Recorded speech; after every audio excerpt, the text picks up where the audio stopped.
Good morning. Good morning everyone. Dito sa ating ME Forum for today, we'll be having Engineer Francis Lawrence Taduran para sa elevator and escalator system na also a part of the business ng Unitech Philippines. No? And we have been doing this since 2018, yung elevator and escalator business together with yung ating HVAC system using Gree brand. And today, sasamahan tayo ngayon ni Engineer Francis Lawrence para i-walk through tayo doon sa paano ba namin ine-execute yung uh, elevator and escalator system doon sa mga current projects na natapos like yung unit of Dumaguete, unit of Dasmariñas at yung marami pa namin project na malalaki yung nandito sa may coastal luxury residences and Grand Marina. And we are thankful dahil sinamahan tayo ngayon ni Engineer Francis. And Thank so you rin, take it sir, away. thank you rin, sir, sa opportunity na ma-present ko yung LF department kasi yung LF department, sir, parang maliit na portion lang siya din ng Unitech eh. Most common kasi sa atin na HVAC lang talaga. And yun, i-share ko lang din naman yung aking natutunan dito sa Unitech. Okay, take it away, Engineer Francis. So, ito po yung ano sa atin, yung mga itatakal natin today. Yung elevator and escalator main parts, kung paano sila nai-install, paano sila na PPMS, and yung forms na binibigay natin kay client, and yung mga nilalakad natin na documents dito sa office, and then yung testing and commissioning. So, unang-una, what is elevator? Elevator is a lifting device consisting of a platform or cage that is raised and lowered mechanically in a vertical shaft in order to move passengers or freight between the levels of a multi-story building. So yung elevator daw, siya daw yung parang device na unlifting device natin na nagkakarga ng passenger, cargo, or anything else na maaano tayo sa iba-ibang level ng multi-story building. Mas convenient siya compare sa maghahagdan ka, lalo na kung high-rise yung building natin, hindi ka na mapapagod at gagamit ka na lang ng elevator. So sa elevator po, meron tayong dalawang types. Merong machine roomless and merong machine room elevator. Yung machine room elevator, it is an easy access for the traction machine of elevator and is set at the top of the shop which is occupied a large of space. Yung machine room daw po, hindi natin siya madalas ginagamit kasi nakaka-occupy siya ng space. Halimbawa, may rooftop po kayo. Sa rooftop po natin, maglalagay pa po tayo ng isa pang kwarto para doon po nakalagay yung elevator machine room na, yung machine ng elevator natin. Unlike dito sa mga existing building natin, kagaya sa Coastal, sa Grand Marina, yung mga luxury hotel natin doon, naka-machine roomless elevator po tayo. Ang machine roomless naman po ay space saving due to traction machine and controllers made compact and installed inside the shaft. So ang negative ano naman po ng machine roomless, kung sakaling nagto-troubleshoot tayo ng elevator, medyo mainit po kasi pag nasa loob po ng shaft.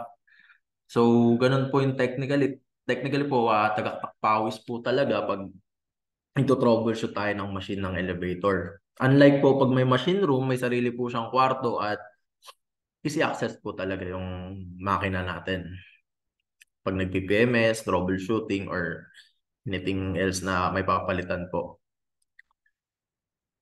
So, ito po yung elevator parts natin. Medyo marami po siya. Ang i-discuss ko na lang po is yung main at yung common na nakikita natin. So, itong elevator controller natin, it holds all the power supply units, orchestrates all the operation, communication, safety, and programs of elevator. Siya yung tinatawag nating brain of the lift. Nasa kanya nakakabit lahat ng boards. Kumbaga, siya yung mismong control panel.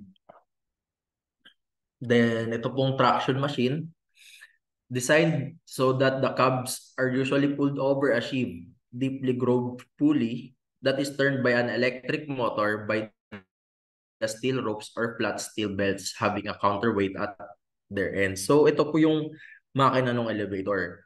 So makikita nyo po dyan, parang may thread po. Dyan po nakalagay yung mga hoisting rope natin. Yan po yung umiikot na part. Itong portion po na to. Ito. Dito po yung umiikot na part ng elevator. Then, itong traction brake, nakakabit na po siya mismo sa traction machine natin. Generates two-way electromagnetic thrust when electrified, which makes the brake mechanism separate from the rotating part of the motor.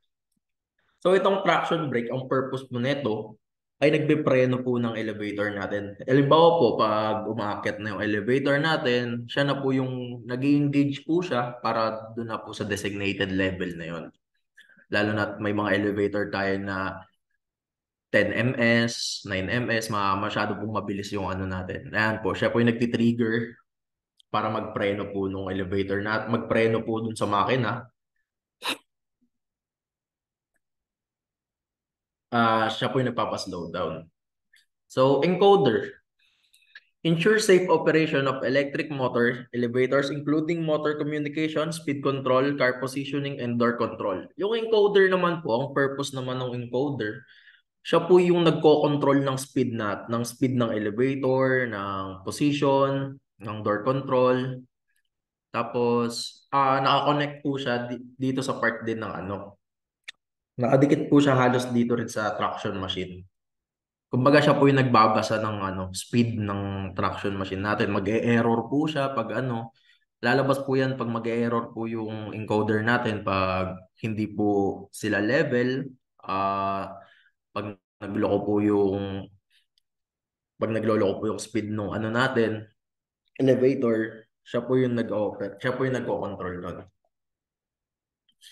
So, governor is a speed monitoring device on traction elevators that trigger a safety mounted on the car frame when the elevator reach high speed in either direction. Si governor naman po, isa po siya sa safety ng elevator natin, no? Nagti-trigger po siya once na mag-overshoot yung elevator natin. Pag bumulusok po siya pababa o bumulusok naman po siya pataas, doon po siya magti-trigger pag sobrang taas na nung speed na halimbawa, ang designated speed lang na nilagay natin, na prinogram natin sa elevator natin is 1, tapos nagbulusok po siya ng 10 ms, doon po siya doon po siya gagana. Magti-trigger po si governor natin, siya po yung mismong huling brake, kumbaga siya yung last brake natin doon sa elevator. And yung machine beam po, makikita po natin siya sa sa machine roomless na elevator. Makikita po natin siya dito sa R1, sa R2, and sa Grand Marina and sa Coastal. Makikita po natin si machine beam. Siya po yung pinagpapatungan ng elevator, traction machine. Siya po yung pinagpapatungan ng traction machine. As you can see po, nandito po siya sa ibabaw. And po. So, hoisting rope, made from twisted fibers, often steel, to create a durable cord or cable which links the elevator cab's link to the counterweight and over the drive sheave. So, si hoisting rope po, siya po yung kable. Siya po yung mismong rope na nakapaikot dun sa car natin. Umiikot siya sa car natin, then iikot din siya sa makina. Siya po yung nagsisilbing siya yung kumakapit sa elevator natin. Then, elevator rail. The elevator guide rail is a part of elevator system that define the way in which the elevator ride. Kumbaga, yung elevator rail, para rin po siyang tren. Siya po yung riles. Siya po yung magsisilbing guide ng elevator natin. Pag na-install mo siya ng mali, halimbawa, paling po yung install nyo, medyo pagilid-gilid, magsizigzag po yung takbo ng car natin. Yun po yung purpose ng elevator rail natin na dapat level siya at pantay po yung ano niya, pagkaka-assemble sa kanya para at least yung car natin hindi sagi sa loob. Maayos po yung ano natin. So counterweight. A counterweight is an added weight that gives balance to the elevator system and makes it simpler to raise and lower the cab, which reduces the effort required by the lifting machine. So counterweight, alam naman na po natin yung counterweight. Common naman na po siya. Yung counterweight naman po, ang purpose naman po niya ay siya yung kukontra dun sa cab natin, sa elevator cab. Then, and yung buffer naman po, a safety mechanism installed in the elevator to prevent damage and injury in the event of an elevator car overspeed or free fall. Yung car and counterweight buffer po natin, nakakabit po siya sa pit.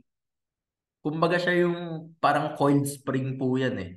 Kung bumagsak po yung elevator natin hanggang baba, bumulusok po siya pababa, ayan po yung nagsisilbing malaking impact na diretso sahig na may spring po siya para magbabounce pa naman po ng konti.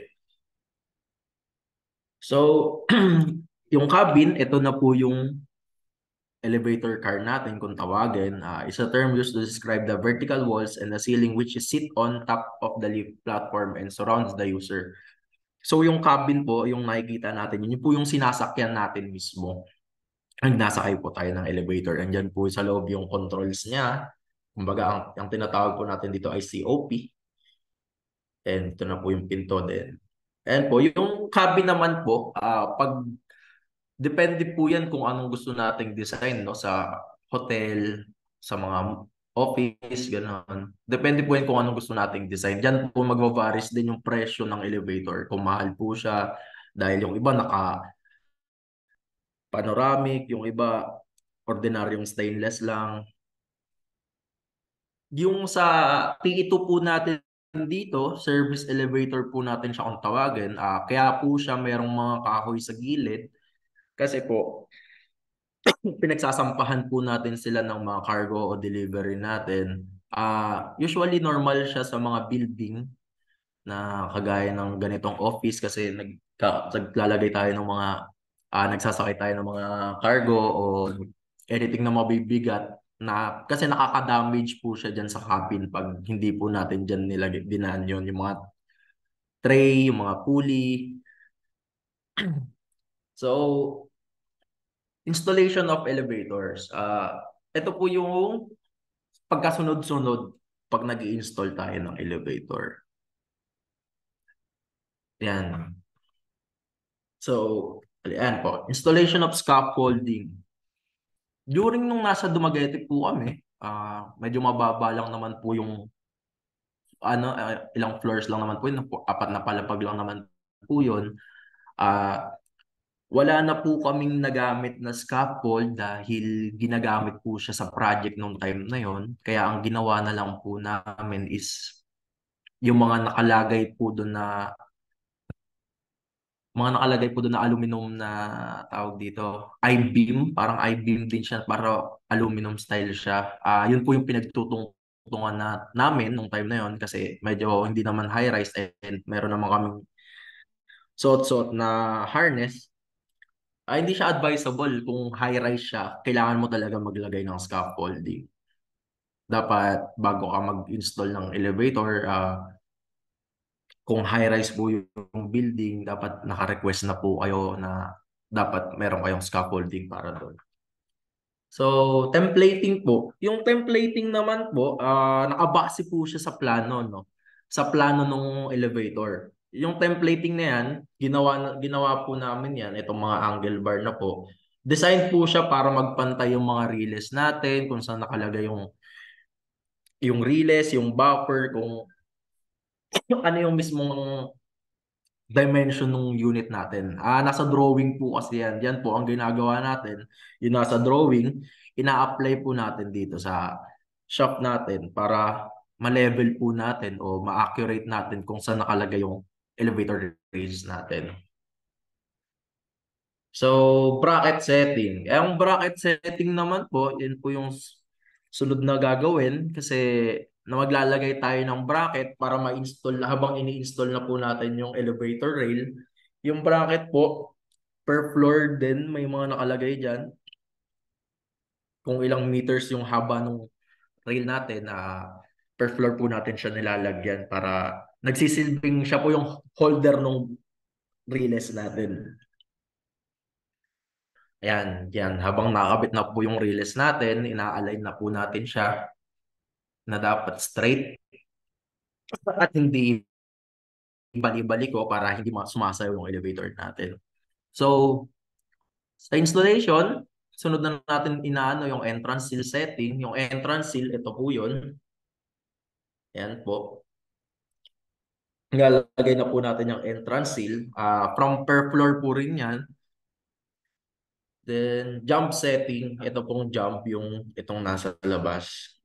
Nilalagay na rin po natin yung jump per floor din po yan. Kumbaga, mga cladding and ano lang naman po yan eh.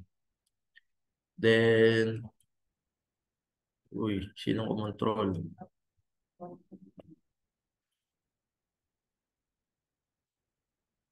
Lang may kumontrol eh.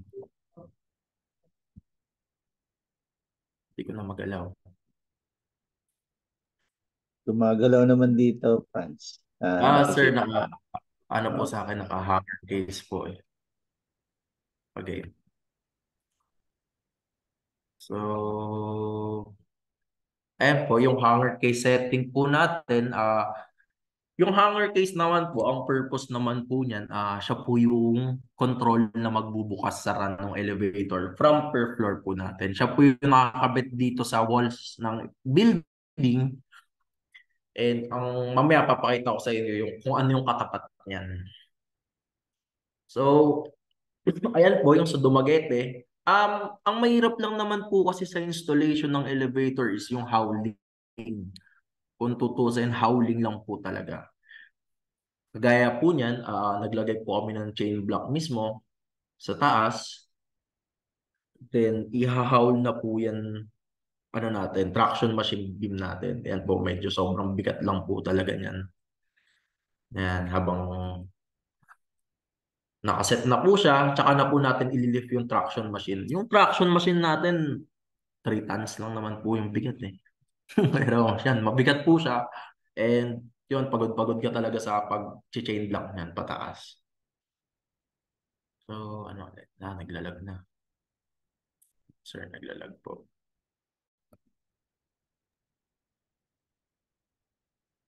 Yan, select mo na lang siguro So, per screen. dito, okay.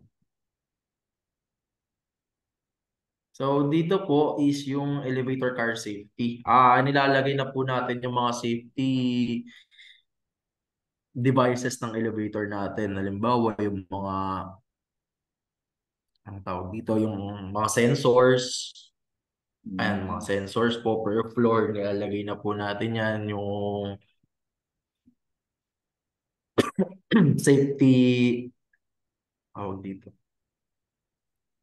Mga safety sensors po natin, nilalagay na po natin para hindi po, para pag nag-overshoot po, mag-error na po yung elevator. Yun po, yung mga safety. Marami pong safety, ano yung elevator natin, lalo na yung brand natin. Kaya hindi na po siya nakakatakot, sakyan, kasi marami na po siyang safety devices na nakakabit. And malabo na po talagang mag-overshoot siya ng sobrang taas. Ganun po. Kasi mag-error po agad siya. So, car platform setting, ilalagay na po natin yung karo natin sa loob. Kumbaga yung karo natin kasi per panel po siya eh. Ayan, halimbawa, ito po mga panel na to. Ito po yung mga pader niya. Yan, sineset po natin siya. Sineset natin siya habang yung elevator natin ay nasa taas. Bakit? Nilalagay po natin siya para yung pag isiset na natin yung counterweight, hindi na tayo maghahawling pa pataas. At least yung counterweight natin na andun lang sa pit. Hindi na tayo mahihirapan mag-akyat ng mga counterweight blocks. Kaya ang ginagawa po namin, i-chain block po namin yung mismong car, yung platform na po yan, chain block po namin yan hanggang dun sa taas. At dun na po namin na-assemble yung karo. Then, yan na po, kagaya ng sinabi ko, yung susunod is yung counterweight setting. Yung counterweight po, sa baba na po namin siya binubuo. Yung sa marina po natin, kung titingnan po natin, yung 16 kg po lang yung passenger max capacity niya po. Then, yung counterweight blocks po natin is 39 pieces na 51 kilos. Kung mamultiply natin, papalo siya ng 19. Then, kung sasagad naman po is yung 19 po yung counterweight, then yung maximum kg po natin is 16. Bakit hindi pantay? Kasi po, yung car po natin ay may kilo din. Kasama po kasi sa kilo yun.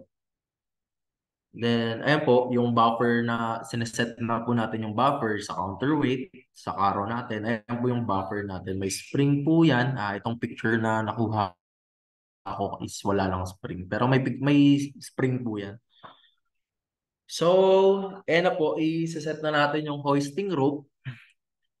Yan po, medyo mahaba-haba din po yung tinatakbo niyan kasi yung existing yata natin ng mga elevator is walong rope paikot po. Depende po yan sa ilang meters ng building. Nakadepende po yan dun sa height ng building. Kasi yan po yung mag-aano nung travel natin. So, ayan na po. Inaayos na yung panel natin sa loob, pati sa ceiling, nilalagyan na natin ng ilaw. Then, after nyan, isi-set na natin yung traveling cable. Yung traveling cable din, ganun din po yun. Ang purpose naman po ng traveling cable natin is magbibigay ng communication sa loob ng karo. Yung traveling cable naman po, from the supply sa controller natin, from controller, connected po siya, diretso po siya, nakalok po siyang pababa. Papasok dun sa karo natin. So, ito po yung control panel setting natin. Inaayos na po natin yung control panel. Kung magtatanong po kayo kung bakit ganyan, kung assembled na po ba siya pag dumating, opo, naka-assembled na po siyang dumadating. I-determinate na lang po natin yung mga wires sa kanya. So, technically, wala po tayong masyadong madugong papahirapan pa tayo sa mga wiring, ganun-ganon. So, itong katabi po niya is yung parameter reading po natin at ito po yung naglalabas po dyan ng error code, lahat po dyan. Dyan nyo rin po maaayos yung elevator natin. Dyan din po, isa rin po yung test tool para pag nagto-troubleshoot po tayo ng elevator. Kinoconnect po natin yan gamit ng LAN cable. Then, ito po, yung car station, po, yan po yung car top kung tawagin. Meron din tayong controls dyan para pag nagto-troubleshoot po tayo, kaya mo rin makontrol po dito yung up and down, emergency stop, kaya mo rin po, meron po itong control panel dito and mayroong car top light, ganun. Tapos, ayan po yung nakalocate sa ibabaw ng elevator.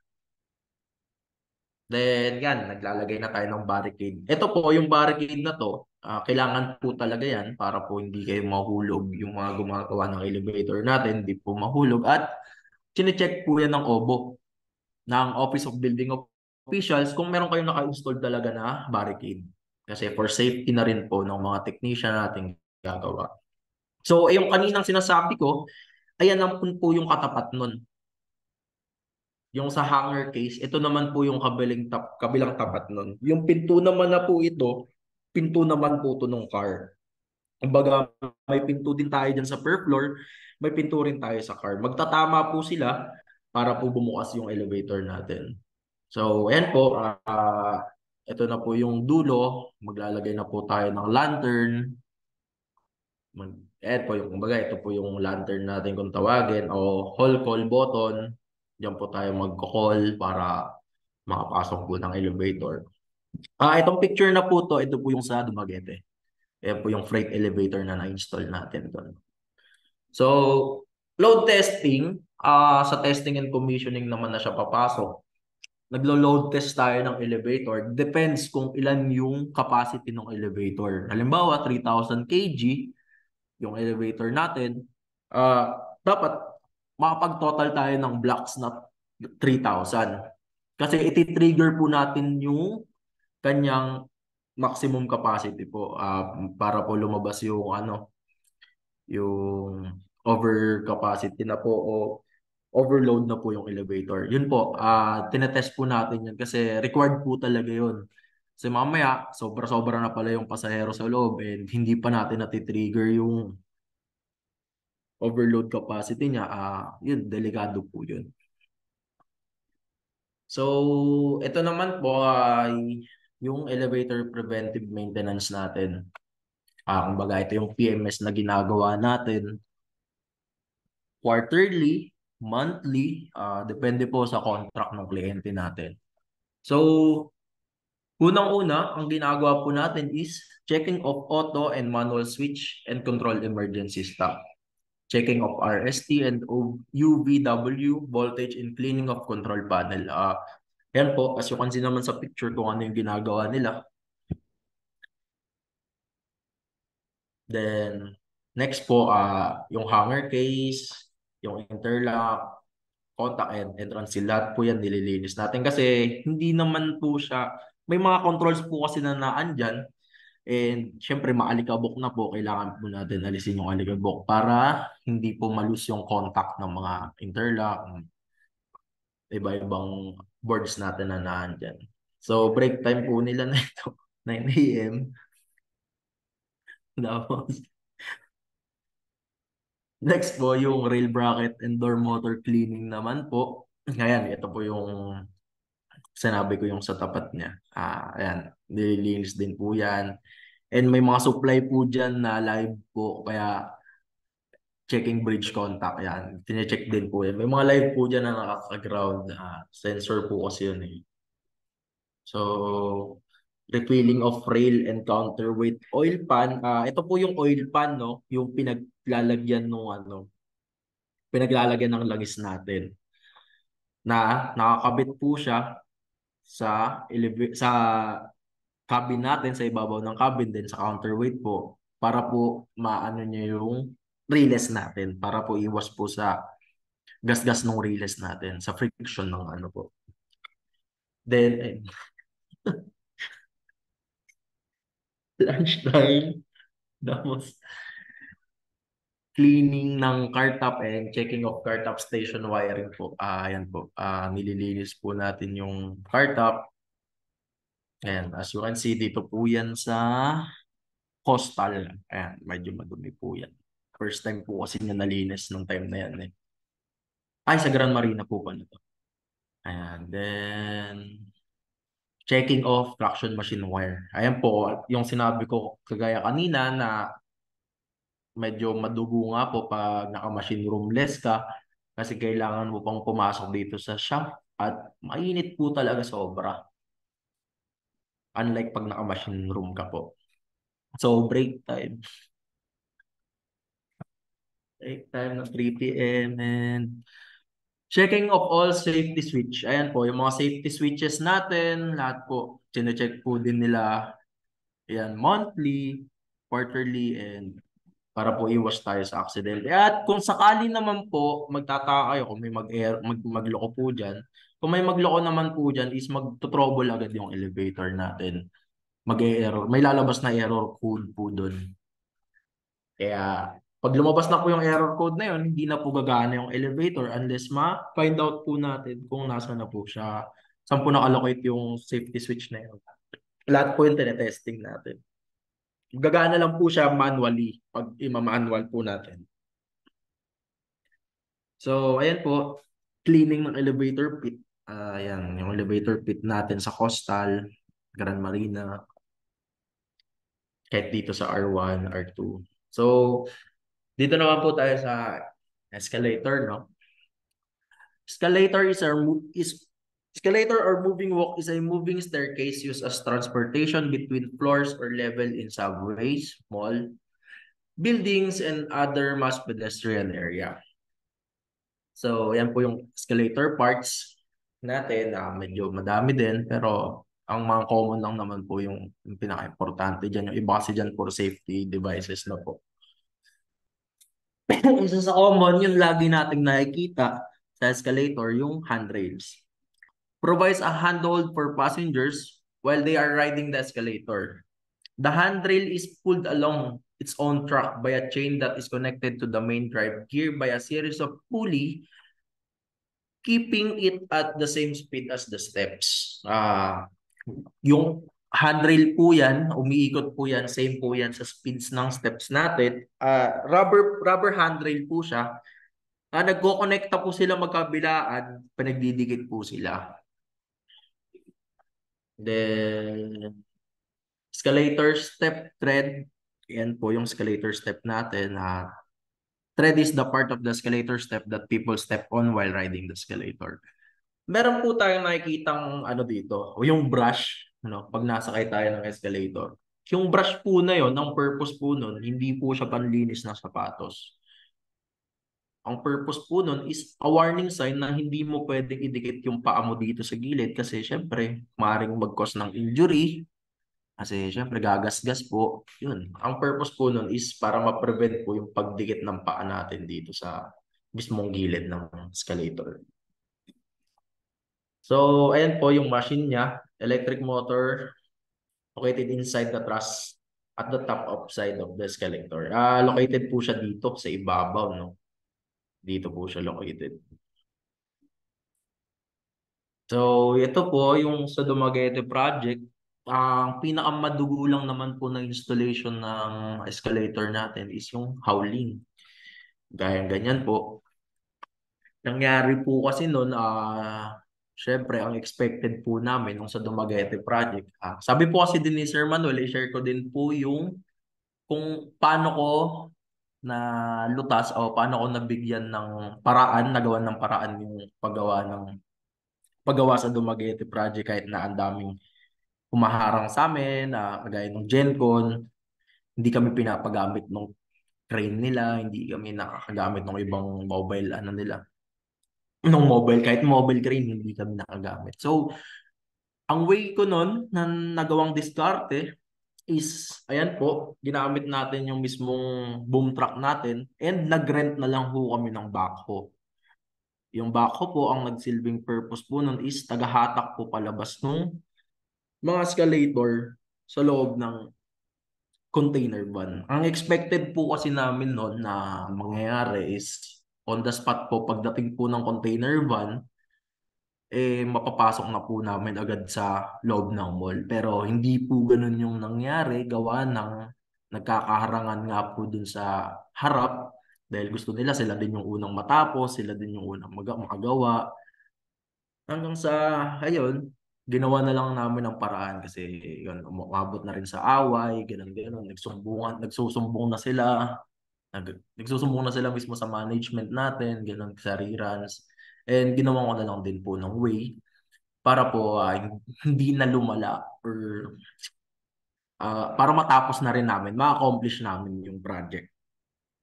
Nagawa namin to, ayan, napag-unload kami, magkakarga kami ng ganyan, time consuming nga, isang buong araw halos, pero mapapasok po namin siya sa loob ng mall ng gabi lang. Kasi nga po, yun nga, harangan po kasi sa harap talaga. So, ang diskarte na ginawa ko na lang po nun is pinatrabaho ko na lang, nagtrabaho po kami ng gabi hanggang madaling araw.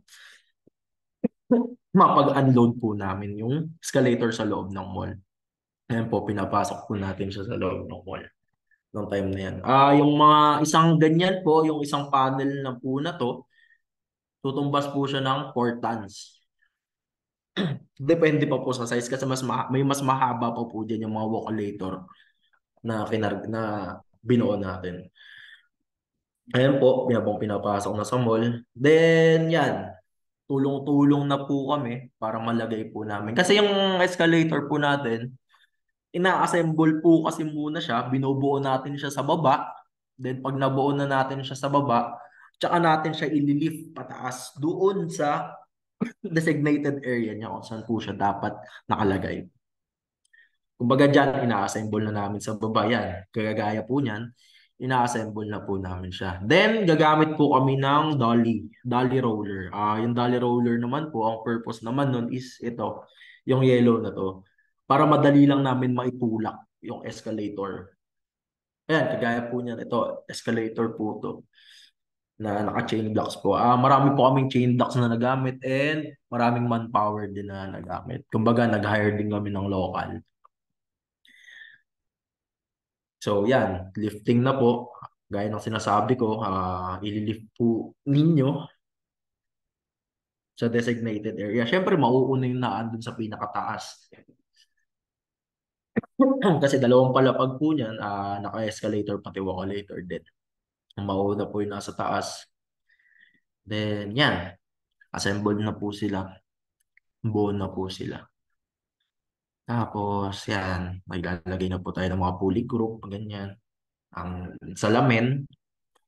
Then na-accomplish po namin siya hindi namin expected na date kasi akala namin tatagal pa kami. Natapos po namin siya in 1 month na ang target date po namin is dapat 2 months ganun. Naagapan po namin siya as early as possible. Nagawan po namin ng paraan. Syempre, ang kailangan mo lang doon, tips ko lang din sa mga upcoming na project engineer, site engineer, is dapat makadiskarte kayo kasi unang-una kayo lang yung nandun sa site. Wala kayong aasahan. Wala kayong mga kakampi. Kung hindi nyo pa kasundo yung mga katim nyo, kailangan dapat kasundo nyo na rin sila para makagawa kayo ng teamwork. Magawa nyo yung imposible. Kailangan mo, syempre, maging may pakisama kayo, turing nyo silang kaibigan, hindi yung parang ituturing nyo lang sila na tau-tauhan nyo lang. Yun lang naman yung tips ko. Then, ayan, next neto is yung mga job order form, no? Ah,